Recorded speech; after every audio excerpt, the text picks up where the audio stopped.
రెస్టారెంట్లోని క్యాటరింగ్లోని ఈ పొడి అనేది పెడుతూ ఉంటారు కదా. ఈ పొడి అనేది రైస్లో కలుపుకొని తింటే చాలా బాగుంటుంది. వేడివేడి అన్నంలోని ఆయిల్ వేసుకొని కలుపుకొని తింటే చాలా బాగుంటుంది.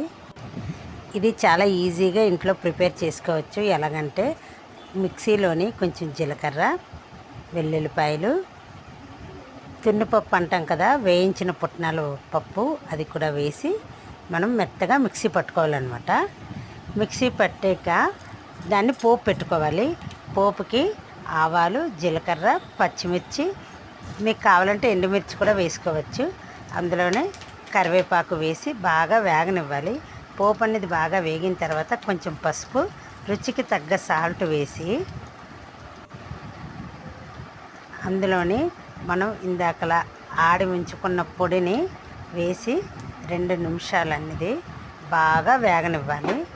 పచ్చిదనం పోయేదాకా వేపుకుంటే పొడి అనేది మనకి రెడీ అయిపోయినట్టే. ఈ పొడి చల్లారాక మనం చేత్తోని బాగా కలపాలి. ఉప్పు, పసుపు, కారం అన్నీ పొడికి పడతాయి. టేస్ట్ అనేది చాలా బాగుంటుంది. ఇలా ఒకసారి చేసుకుంటే మళ్ళీ మళ్ళీ చేసుకుంటారు, అంత బాగుంటుంది.